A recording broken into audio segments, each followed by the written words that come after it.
สบายดีทุกคนตอนนี้เราอยู่กันที่ไฟแดงบ้านอากาศนะทุกคนเนาะไฟแดงบ้านอากาศเป็นไฟเขียวซ้ำทีนี้เราอยู่บ้านอากาศเนาะที่วิดีโอนี้เราจะพาทุกคนที่ชมบรรยากาศยามค่ำคืนเนาะจากบ้านอากาศไปหาน้ำพุคันโบกับโบแน่ใจว่าจะไปน้ำพุหรือว่าชีโค้งไปหาประตูใส่เลยเนาะทุกคนเนาะเดี๋ยวพาชมบรรยากาศกันว่าบรรยากาศยามค่ำคืนจะเป็นแบบไหนทุกคนเนาะไปทุกคนรับชมกันติดตามชมกันทุกคน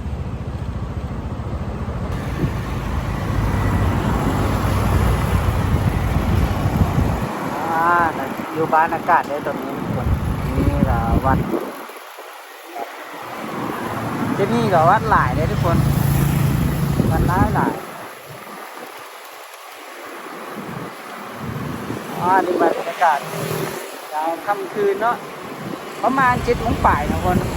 ตอนนี้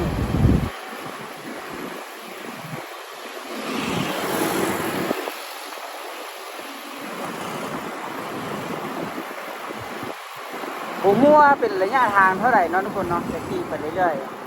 ๆอันนี้ก็วัดไต่ท่าปักหัวมือไต่ท่าแล้ว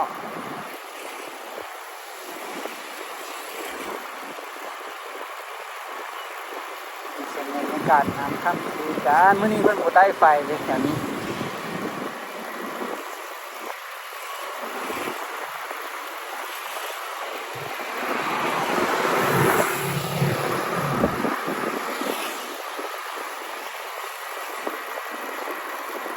ไฟมัน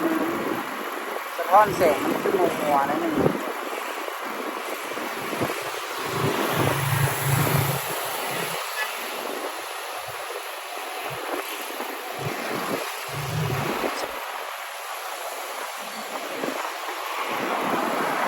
มันสุดแล้วทุกคนหายไปดิ้นใส่เลยเนาะดีนะพอลงจัดนะ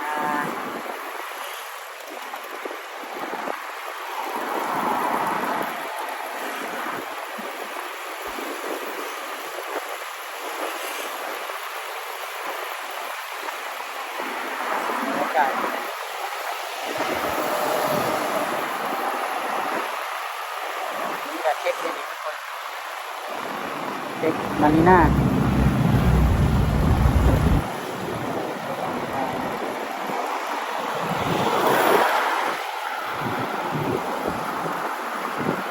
เซเว่นทุกคนเซเว่นในลาว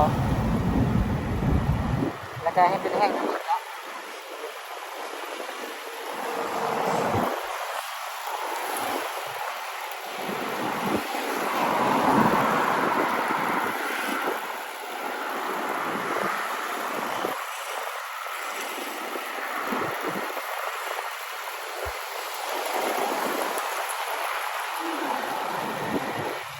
พูดถึงว่าละโรงงานนี้แต่งงานนะ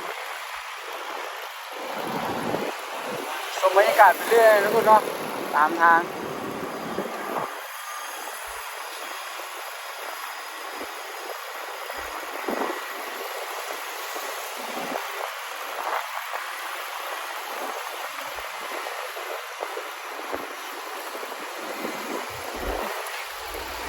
นี่กับบ้านอุโมงค์นะทุกคนนี่ก็เขตบ้านอุโมงค์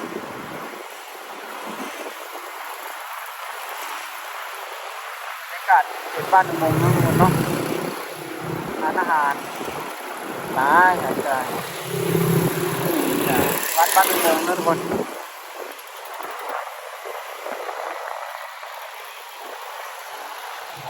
MK ทุกคน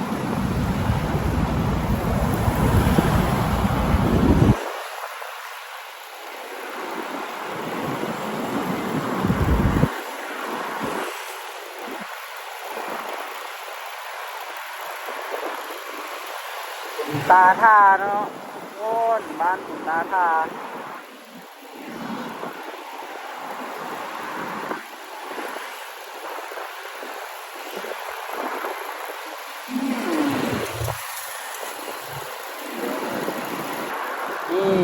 ่นะ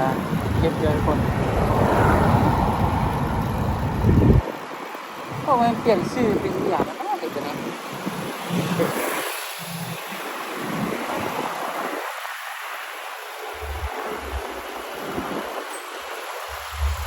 มื่อกี้นี่แอคโคมบอก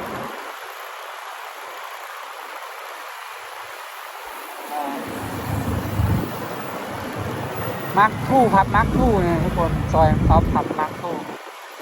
พับมาร์คทูร้านอาหารมาร์คทูเนาะใกล้สร้างสามหัวนะคุณเนาะนี่จะเป็นส่วนเจ้าฟ้างุ่มนะคุณเนาะชื่อถนนจะเป็นชื่อถนนสุพรรณวงศ์เนาะ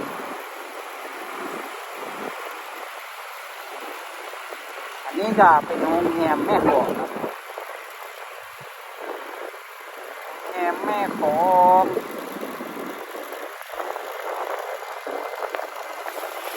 แรมใหญ่มาโดดเลย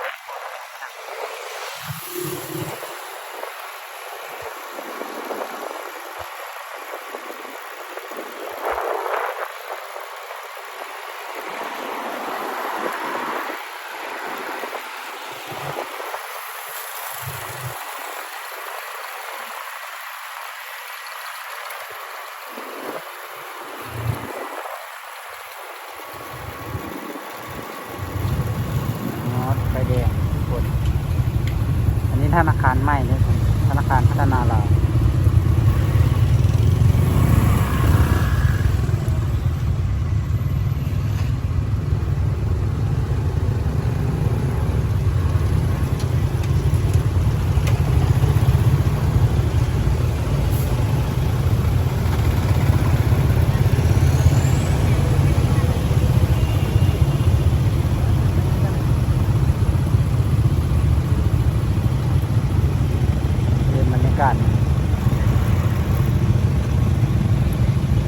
เลี้ยวขวาไปนี่ก็จะเป็นโรงเรียนปากกระสักนอนทุกคนนะ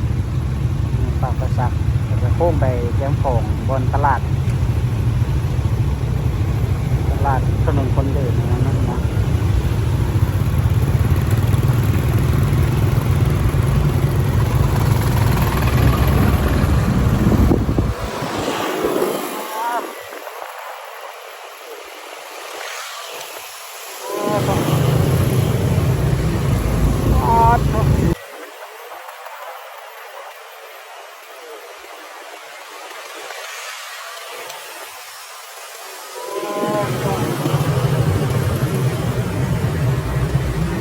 จะรถหรูๆทุกคนจอดหน้าธนาคาร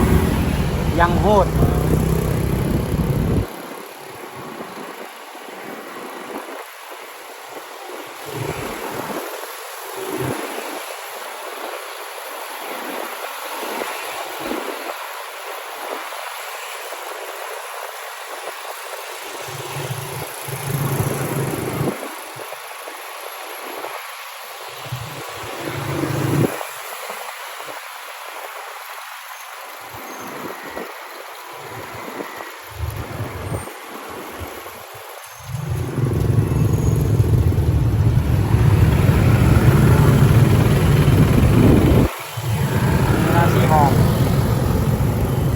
เซ็นเตอร์พอยต์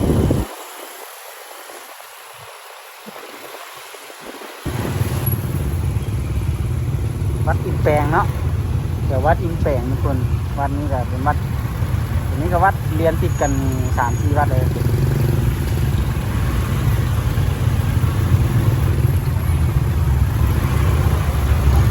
ชั่วโมงนี้รถติดเด้อทุกคน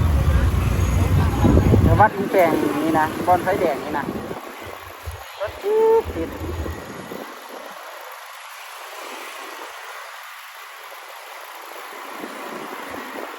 นี่วัดองค์ตื้อวัดองค์ตื้อใกล้ๆกันเลยเลยเนี่ยนะนี่ก็วัด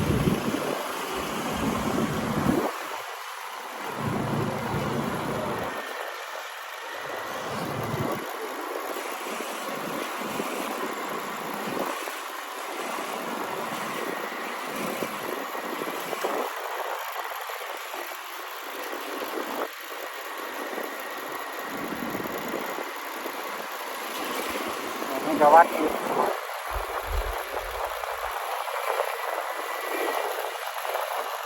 วัดปี ใส่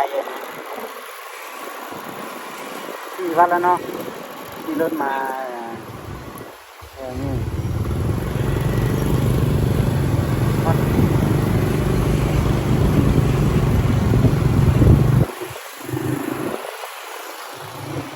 ล็อกมา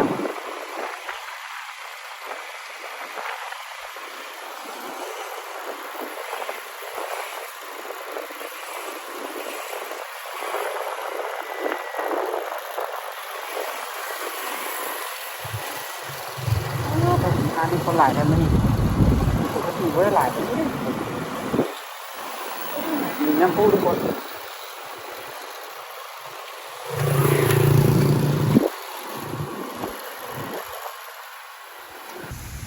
สวนน้ำพุว้าว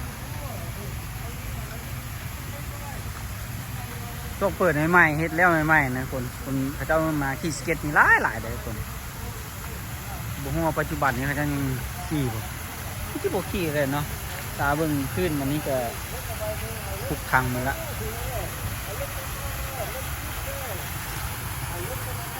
น้ำพุน้ำหมดทุกคน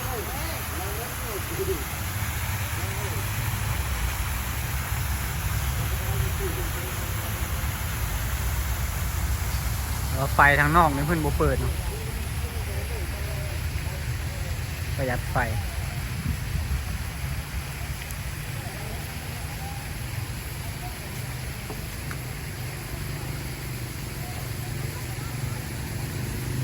น้ำอ้อมน้ำพุให้ทุกคนได้เบิ่งเนาะบรรยากาศจะเป็นแนวไหน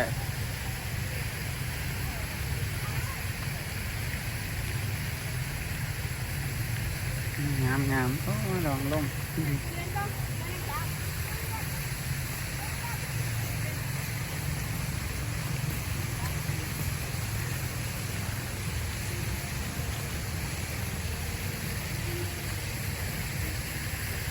นะบรรยากาศเดี๋ยวเพิ่นเสียทีว่าโมไฟโบแจ้งปานไหนเนาะทุกคนเนาะกันไฟแจ้งก็คือชื่องามกว่านี้แหละมืดๆนิดนึงประมาณนี้เนาะทุกคนเนาะหอมน้ำพุแล้วหอมหนึ่งน้ำแห้งน้ำพุเนี่ยนะทุกคน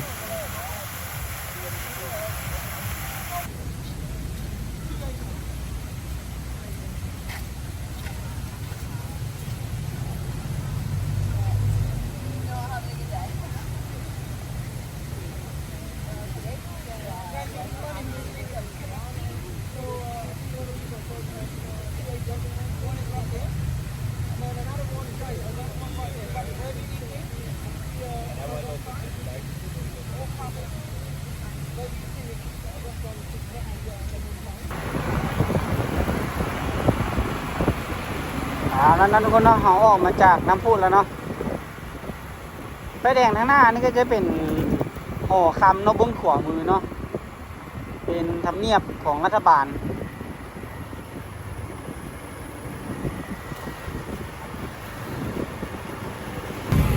เนี่ยทำเนียบรัฐบาล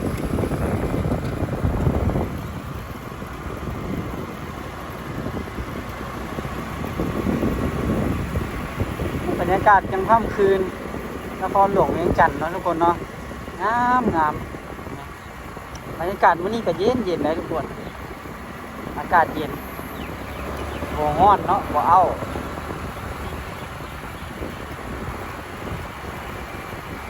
ที่ไว้นี่มันเขียวเลยโอ้ทำไมเขียวอยู่ไปทันกันเนาะวันนั้นเนาะขี่ไว้หลายกับบัวย่านบริวิวเนาะทุกคนเนาะวิวบรรยากาศเนาะค่อยขี่นี่แหละนี่แหละซ้ายมือกับประกันภัยเนาะขวามือก็เป็นตลาดเช้าคนตรงนี้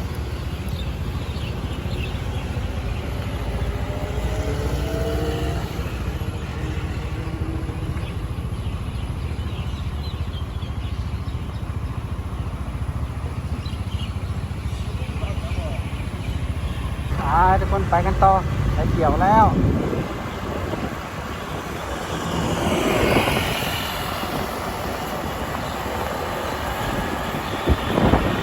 เฮาขี่ซ่าเนาะต้องชิดขวาไว้เนาะคนขี่ไว้อาจจะขี่ซ้ายนะทุกคนเนาะก็เป็นตลาดเช้าเดินจอดรถเนาะตอนค่ำคืนตอนเช้านี่เต็มมีวันว่างเกือบจะบุมีวันว่างเนาะวันนั้นนะตลาดเช้า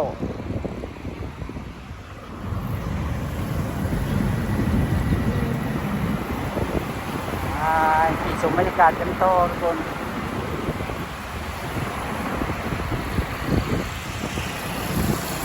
บ้านฮักสดี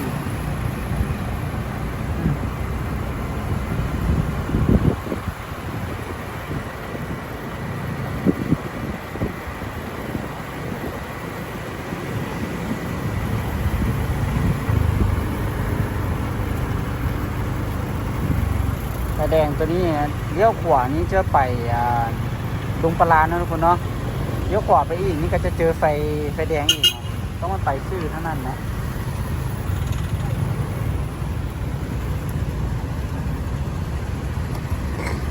ขี่ซ่ากับบีแก่ครับใกล้สีฮอดแล้วเนาะทุกคนประตูใส่นะเห็นกระเจ้าถ่ายรูปมันงามเลยแต่เรายังไม่เคยไปกันใครเพิ่นแปลงแล้วนะยังไม่เคยไปย่างดินเที่ยวถ้างามนะทุกคนแต่ว่าตอนสวยนี่ต้นน่ะแจ้งมันอยากห้อนนะนี่ถ้าเป็นต้นแรงนี่อย่างงามเพราะต้นไม้บ่ค่อยมีเป็นเอาออกเลยกะงามที่แปบนะทุกคนเนาะมีต้นไม้กับงามนึงบ่มีต้นไม้กับงามนั่นนึงเนาะงามคนละแบบกันไฟแดงเดี๋ยวนี้โดนเลยทุกคนมันคือตัวเมื่อกี้ยังไหวนะไฟแดงตลาดเช้าตะกี้มันเป็นตำนานในไฟแดงตลาดเช้านี่ประมาณ10 วินะทุกคนไปเที่ยวนะ10 วินะครับไฟแดงมาทุกคนซ้ายมือนี้จะเป็นโรงเรียนนะโรงเรียนเลี้ยงจักร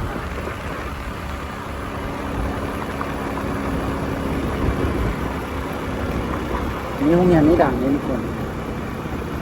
ทางนั้นไผ่เรียนสมัยตะกี้นะม.ส.เลี้ยงจักรนี่นะสมัยตะกี้นี่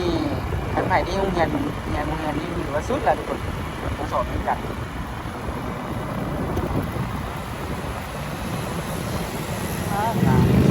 ดูใส่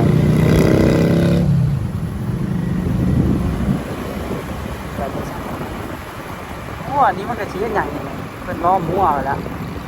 ขึ้นแก่แล้วกำลังพัฒนาอยู่แล้วเนาะใส่เนาะเดี๋ยวเขาขี่อ้อมก่อนแล้วไปจอดฟังให้เอาจะรอบนทางนี้นักท่องเที่ยวกันมาหลายเลยทุกคนประตูไซนี่ถือว่าพลาดไม่ได้เลยนะสำหรับนักท่องเที่ยวในประตูไซนี่ถือว่าต้องได้มาที่ซื้อขึ้นไปตัวนี้จะเป็นท่านหลวงนะทุกคนเนาะที่จ่ายไฟแดงตัวนี้แล้วก็จะไปฮอดไฟแดงครับที่กับต้นไม้พุ่มไม้มีหลายแต่มันเปลี่ยนกับแต่สะอาดงามตาอีกแบบเนาะ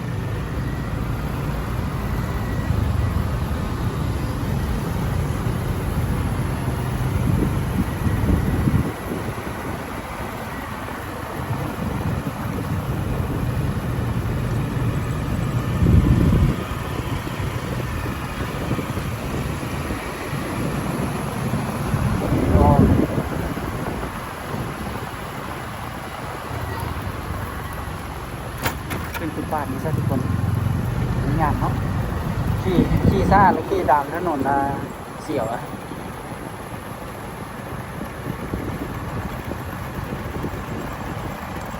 าจจะบ่ได้ลงย่างสมบูรณ์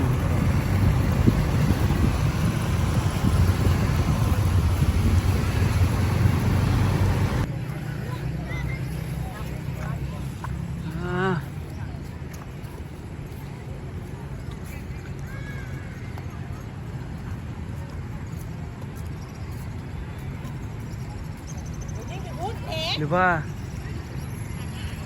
บอกว่ายิ่งไปให้ไม่เสียวได้ป่ะล่ะวันนี้ ว่าน้ำเปียกอยู่มันเปิดหากระเสาบนหรือจังไดเนาะนะพื้นเปียกอยู่เนาะเปิดหากระเสาอ่ะตอนนี้ก็7:30นี่แหละปิดไว้แท้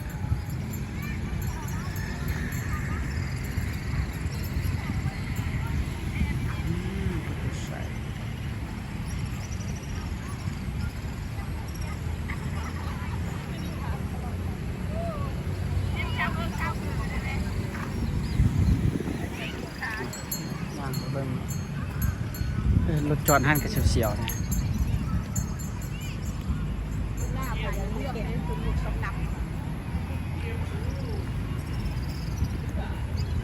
ขดหลาย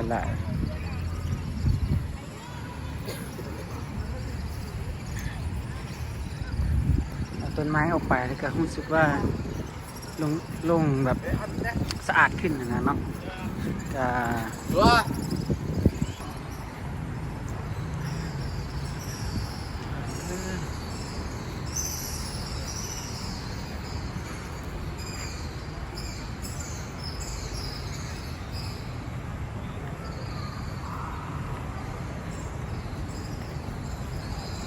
หลายงามเนาะ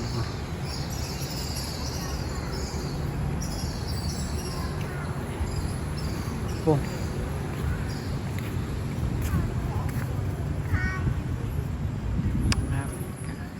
งามหมดกันสกี้เพื่อนให้เปิดขึ้นจุกขึ้นไปสั้นถึงเลยสั้นถึงของประตูใส่เลยบอกว่าอันเขาเจ้าเดี๋ยวนี้เขาเจ้ายังซีเปิดให้บอกแต่ต้องค่ำบ่เปิดเนาะจะเปิดแต่ตอนเช้าเนาะบ่แน่ใจว่าปัจจุบันนี้ยังเปิดบ่เ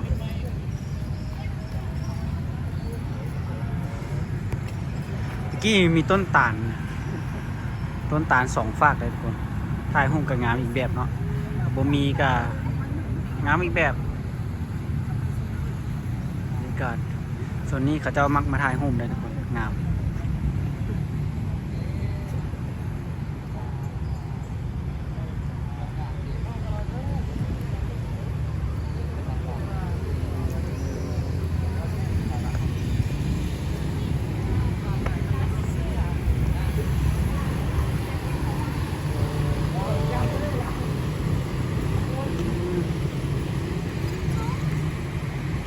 มีน้ำปลูกดอกบัวใช่แล้ว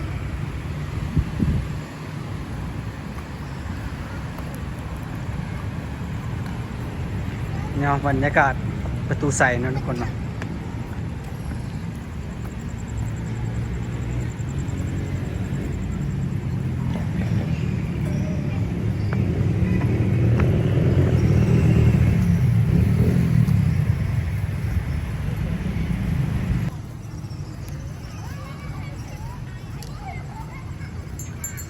ว่าเสียทีเพื่อนบ่เปิด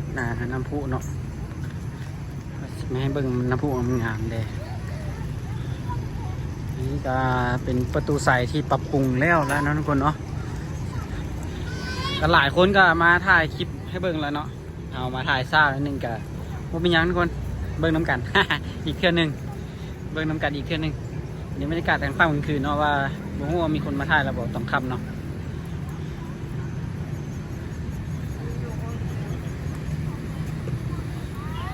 ก็คือสิมีเนาะคนมาถ่ายบรรยากาศ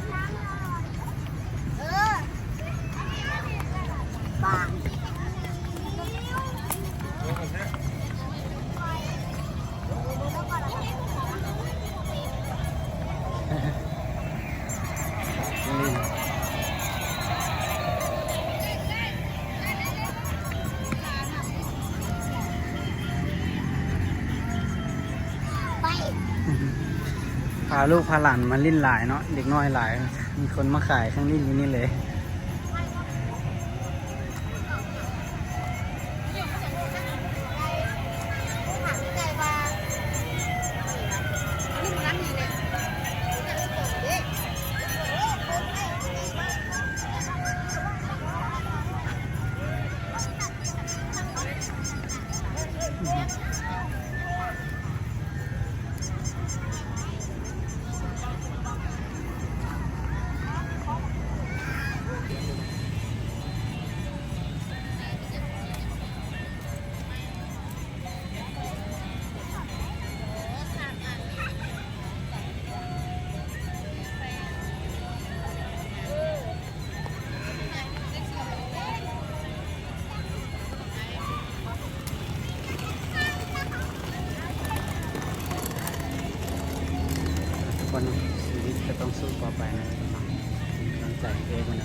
อย่างห่วง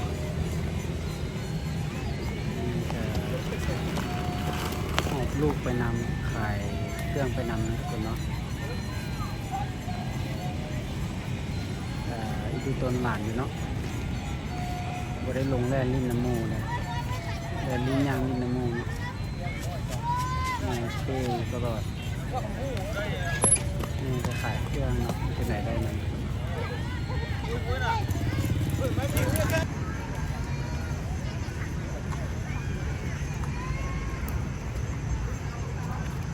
ชิประมาณนี้นะทุกคนเนาะส่วนประตูใส่เนาะ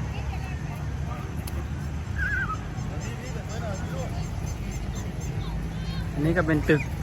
สำนักงานนายกรัฐมนตรีเนาะทุกคนเนาะประตูใส่